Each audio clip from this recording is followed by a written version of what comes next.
Hi குட்டீஸ், welcome to கற்போம் சமையல். என்னடா இன்றைக்கி குட்டீஸ்னு சொல்கிறேன்னு பார்க்குறீங்களா? இன்றைக்கி குட்டீஸ்க்கான ஸ்பெஷல் தாங்க ஜெல்லி. நம்ம கடையில் வாங்கக்கூடிய அதே ஜெல்லியை வீட்டில் ரொம்ப ஈஸியாக பண்ண போகிறோம். எனக்கு இதில் பைனாப்பிள் ஜெல்லி ரொம்ப பிடிச்சிருக்கு, க்ரீன் வித் எல்லோ காம்பினேஷனில். உங்களுக்கு எந்த ஜெல்லி ரொம்ப பிடிச்சிருக்குன்னு மறக்காமல் கமெண்ட்டில் சொல்லுங்கள். வாங்க எப்படி செய்கிறதுன்னு பார்க்கலாம்.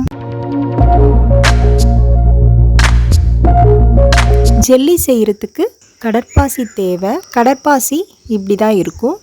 இது ரொம்பவே நல்லது, உடம்புக்கு குளிர்ச்சியானது. இப்போ இது கட் பண்ணி நம்ம தண்ணியில் ஊற வைக்கணும். நான் ஒரு 15 கிராமுக்கு ஊற வச்சுருக்கேன். இது ஒரு 1/2 hour ஊறின பிறகு இதை நம்ம ஒரு பாத்திரத்துக்கு அந்த ஊறின தண்ணியோடவே மாற்றிக்கலாம். மாற்றிட்டு மீடியம் ஃப்ளேமில் வச்சு கரண்டினால் நல்லா கிண்டிகிட்டே வந்தால் கடற்பாசி ஃபுல்லாக கரைஞ்சிரும். நம்ம கடையில் வாங்குகிற ஜெல்லிலெலாம் ப்ரிசர்வேட்டிவ் சேர்ப்பாங்க. ஸோ நம்ம வீட்டிலையே இப்படி அடிக்கடி செஞ்சு கொடுக்காம அவங்க ஆசைக்காக எப்போயாவது செஞ்சு கொடுக்கலாம். நல்லா கரைஞ்சிருச்சு. இப்போ சுகர் சேர்த்துக்கலாம். அந்த கடற்பாசி நம்ம ஊற வச்ச தண்ணியோட மெஷர்மெண்ட் எவ்வளவோ அதே அளவுக்கு ஈக்குவலாக சுகர் சேர்த்துக்கலாம். சேர்த்து சுகர் நல்லா கரைஞ்சதும் இப்போ நம்ம இதை பவுலுக்கு ட்ரான்ஸ்ஃபர் பண்ணிக்கலாம். நீங்கள் ஒரே கலர் ஜெல்லி செய்கிறீங்கன்னா ஒரே பவுலில் ஊற்றிக்கலாம். நம்ம இப்போ 3 கலரில் செய்ய போகிறோம், அதனால தான் நான் 3 பவுல் எடுத்திருக்கேன். இந்த கடற்பாசி தண்ணியை 3 பவுலுக்கு மாற்றிட்டு ஃபுட் கலர் சேர்த்துக்கலாம். இப்போ ரெட் கலர் நான் சேர்க்குறேன். குட்டீஸ், ஃபுட் கலர் அடிக்கடி நம்ம உணவில் சேர்க்கக்கூடாது. ஸோ நம்ம என்றைக்காவது நீங்கள் கடையில் வாங்கக்கூடிய ஜெல்லியை நம்ம வீட்டில் எப்போயாவது ரேராக செய்கிறதுக்காக தான் இந்த வீடியோ. இப்போ க்ரீன் கலர் சேர்க்குறேன். அடுத்ததான் நம்ம என்ன கலர் சேர்க்க போகிறோம்? ஜெல்லியில் வேறு என்ன ஜெல்லி இருந்துச்சு, கெஸ் பண்ணிட்டீங்களா? இப்போ நம்ம எல்லோ கலர் ஆட் பண்ண போகிறோம். இது எல்லாத்தையும் ஃபுட் கலர் எல்லாத்தையும் மிக்ஸ் பண்ணி வச்சுக்கலாம். ஒரே ஸ்பூன் போட்டால் கலர் மிக்ஸ் ஆகிடும், அதனால் தனித்தனி ஸ்பூன் யூஸ் பண்ணுங்கள். இப்போ நம்ம ஒரு மவுல்டு எடுத்துகிட்டு இந்த மவுல்டில் இந்த லிக்யூடை ஊற்றிக்கலாம். ஆப்பிள் என்ன கலரில் இருக்கும்? Red colour.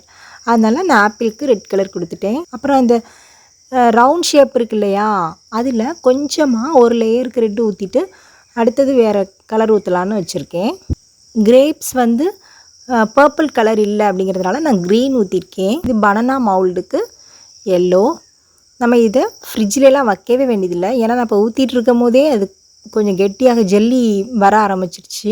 நம்ம கையில் இருக்கும் போதே ரூம் டெம்பரேச்சர்லேயே நம்மளுக்கு ஜெல்லி ஃபார்ம் ஆகிடும். இப்போ பாருங்கள், ஒரு 15 மினிட்ஸ்லேயே ஜெல்லி ஃபார்ம் ஆகிடுச்சு. இப்போ நம்ம இதை எடுக்கலாம். எவ்வளோ அழகாக விழுகுது பாருங்கள், ரொம்ப பார்க்க ஆசையாக இருக்குது. இப்போ நான் வெறும் சுகர் தான் ஆட் பண்ணியிருக்கேன். இதுவே நீங்கள் ஆரஞ்சு ஃப்ளேவர் இல்லைனா லெமனை கூட பிழிஞ்சு விடலாம்.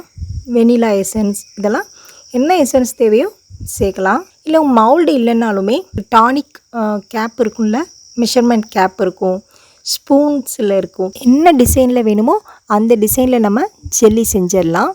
ஓகே, இந்த வீடியோ உங்களுக்கு பிடிச்சிருந்தா உங்கள் ஃப்ரெண்ட்ஸ்க்கும் ஷேர் பண்ணுங்கள். நீங்களும் ட்ரை பண்ணி பாருங்கள். நம்ம சேனலுக்கு இப்போ தான் நியூவாக வரீங்கன்னா சப்ஸ்கிரைப் பண்ணி கூடவே ஆளுங்கிற பெல் ஐக்கானை கிளிக் பண்ணுங்கள். அப்போ தான் நம்ம போகிற வீடியோஸ் உங்களுக்கு நோட்டிஃபிகேஷனாக வரும். நெக்ஸ்ட் வீடியோவில் பார்க்கலாம். தேங்க்யூ.